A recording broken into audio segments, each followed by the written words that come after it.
What's up? What's up? See, obviously the start of this whole show, right? Yeah, obviously. He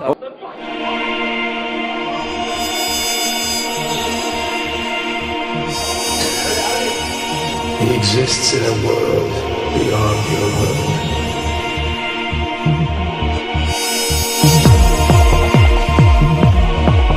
We only fantasize, he does. He lives a life where nothing is beyond him. Nothing is beyond him. Check.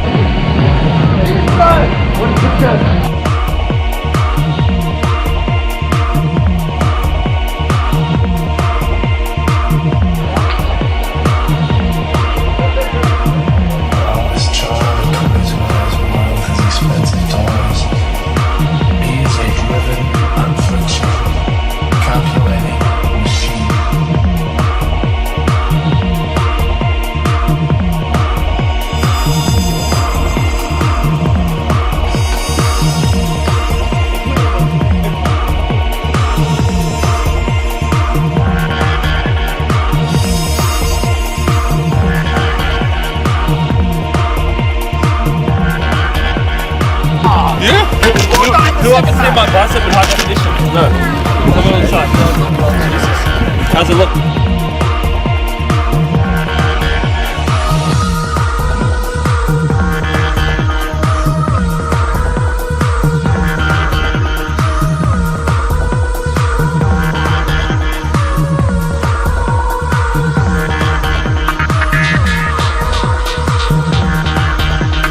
Sup, bruh? You call me Mr. Aesthetic.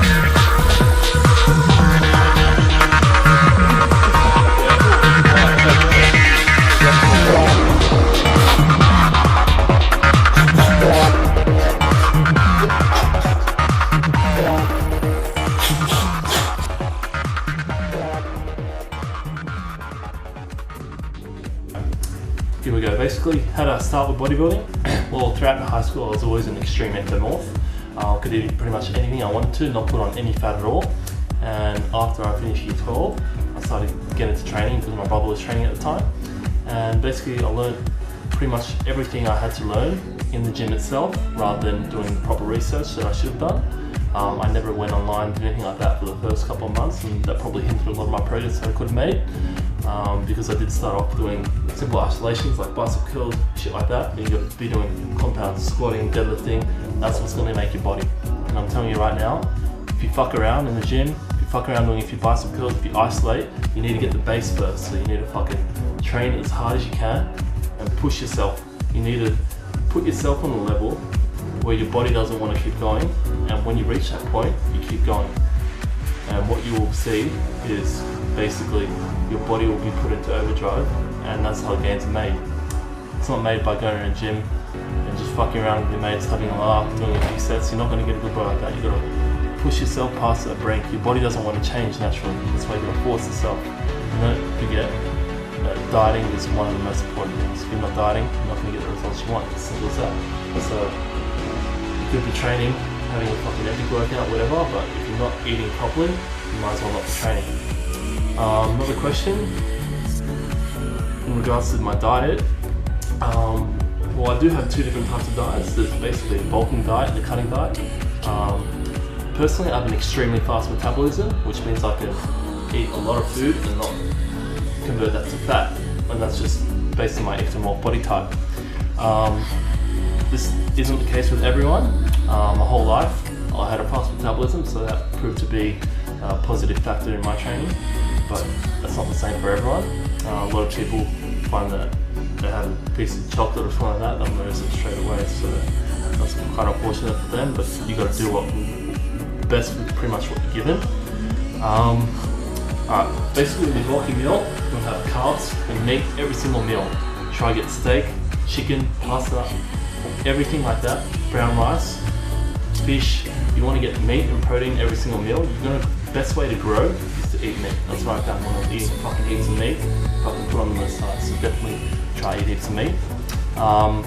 And pretty much force yourself to eat till you can't have any more bites, because you want to push your body past that point. You're already breaking down the muscle fibers by training. Now what you've got to do is replenish your nutrients in your body and grow. So So basically you have to keep eating and eating and eating, and it takes time. It's not a quick fix, so just keep eating and you will see the results. Cutting diet's a lot different. Personally, I do a ketogenic diet basically means you completely cut out all carbs. Now, if you're cutting out all carbs, basically what that means is that your body in about 3 or 4 days time will reach a state known as ketosis, and what that does is it uses the body's fat as energy rather than stored carbohydrates, and that is definitely my favorite type of diet for losing fat. It's really hard to keep it up in the beginning, especially considering the fact that if you're used to eating heaps of carbs and you stop, your body craves it, so it's really a mind game trying to push through that pain. But let me tell you now, it's worth it if you do and you keep that diet up. A couple of weeks you'll start noticing yourself getting leaner and leaner and the skin getting tighter. It's fucking really good diet. So pretty much all your meals will be, you can get a bit of carbs, but you got to keep it under 50 grams and make sure it comes all from green vegetables. Personally, I get it from broccoli and spinach, and I just leave it at that. So say a meal will be something like 8 eggs, something like that, and then a small portion of spinach. Another meal will be 200 grams of tuna with a bit of broccoli in it. Another meal will be boiled chicken with a bit of spinach. You can have sardines, you can have grilled fish, cottage cheese, pretty much anything like that. And it is pretty annoying, you get sick of it, but it does work, and I definitely recommend it. Yeah, so that's pretty much all I'm going to talk about for now.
No homo, bro. No homo. None of that homo shit, bro.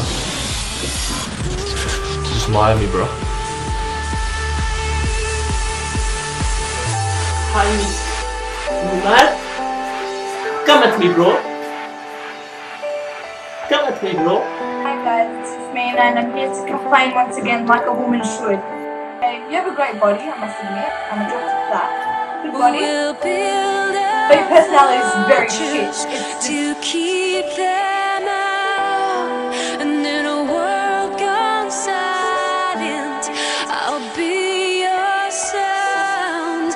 And if they try to hurt you, I'll tear them down.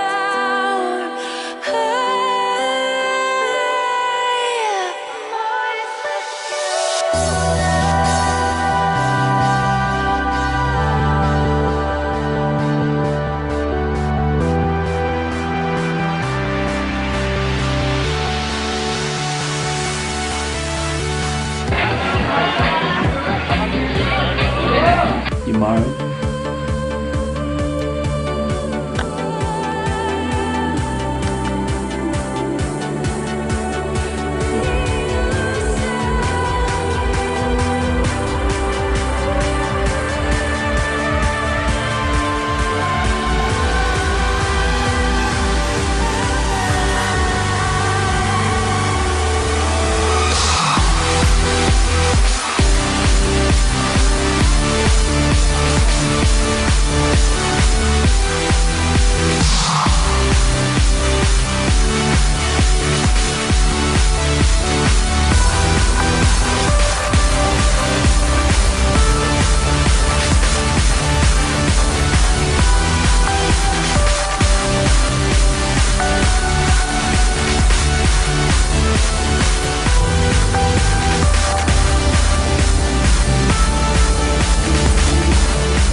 One day I was at a club called DCM in Oxford Street in Sydney, and I started dancing on the podium as we do with our muzzle dancing, etc.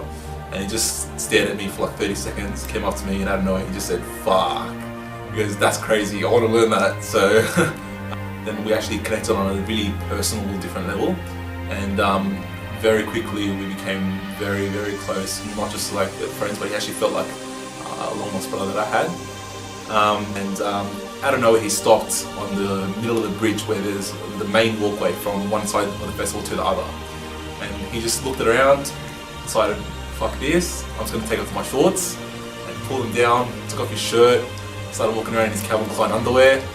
Everyone was just staring like, what the hell is this guy actually doing? Like, girls are staring and just gasping and tapping their friends' arms going, "Look at this guy, look at this guy," and guys are like, "What the fuck?" You had the people that were hating, obviously, just as they do.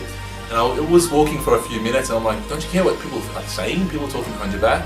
He just looked at me, gave me a look and just said, "If you give a fuck what people think, you're not going to get anywhere." And he goes, "Fuck it, I'm shredded." Az wasn't just the best mate to me. He was, I'd say he was like a brother to me. You know, he was my mentor. He was the person that taught me everything I know. If it wasn't for him, I wouldn't be who I am, and I wouldn't have any of the beliefs that I got right now. You know, if it wasn't for Az, I wouldn't have lived life the way I do now. The main thing that Az probably taught me is the fact that, you know, you're literally given a chance of life only once, and that one time you've got to make it count. If it wasn't for him, I wouldn't be doing anything I'm doing right now. You know, right now I'm not just letting life straight past me. I'm living it up. I'm making sure that every second counts, making sure that every second spent with my best mates, with my brothers, and with my family. I'm making everything count. And why do I make it count? Because Az put it in my head that, you know what, Aiden, you've got to make it count.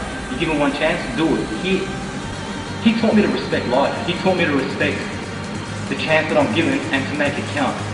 You know, he was my mentor and my brother. That's all I can say. There's one time in the car where he asked me if I'd have sex with my own mother for $5 million. And it was one of those things where I was like, no, I wouldn't do that for $5 million. And he asked me if I'd do it for $10 million. And it was just one of those moments that was so funny, and we had to stop the car because we were laughing so hard.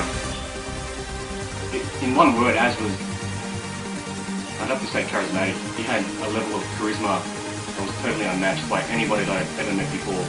And, you know, it's easy to see him in his videos and say, wow, I like to hang around this bar, or he's funny or whatnot. But when you meet him in person, it's just on a whole other level. Even if he wasn't, you know, if he didn't have the, you know, the internet celeb status that he had, he'd still, wherever he went, people would look at him, and whoever met him would want to, like, get to know him. And he had one of those personalities where you just want to be around him all the time. We're at Bondi Beach and it was a really beautiful day, so as we were leaving it was gridlock traffic, and Az looks over to the diagonal direction and he sees this convertible, and in it is this Indian guy in his mid-30s and kind of balding already, but next to him is this blonde bombshell, absolutely stunning. He looks to me and he says, "Man, that is the biggest gold digger I've ever seen in my life." "Do you have the song?" I'm like, I knew exactly what he was thinking, so I put the song on and he turns it up to max. We pulled up side by side with their car, and Az has got the remote in his hand and he keeps on rewinding it. He keeps going, "She take my money, she take my money, she take my money." And we were absolutely in tears at this point in time. We looked over at them and he was fuming at this point, and she was leaning on his shoulder trying to comfort him. Being siblings and more so brothers, there's always some sort of a rivalry between the two, whatever it may be, you know, better grades, who's got the better body, or whatnot. One festival I do remember is Sensations 2008, where we actually had a competition to see who's going to come in more shredded. And what happened was, you know, I actually managed to come in a little bit leaner than he did. And Az was not one to always pay compliments or let people know that he was beaten. And you know, and he came up to me on the countdown and he just goes, "Bro, I just want to say, you look absolutely fucking amazing. I'm very proud of you. You've outdone me. Congratulations, well done." And that's going to be a memory that I'm going to hold on to for the rest of my life. And it was a very beautiful moment. We hugged each other, we kissed, and then the beat dropped and we started. Zyzz is a fucking revolution, bro. We're taking over, one at a time. With Myron, bro.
mad.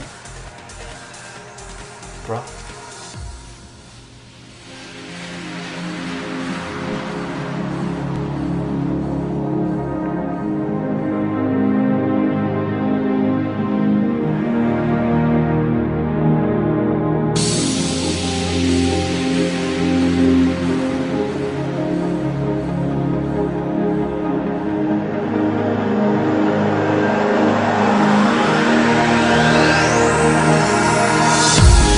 When it's time to say goodbye, you know that I'll wait for you. You know that I'll wait for you. And when I'm standing on the other side,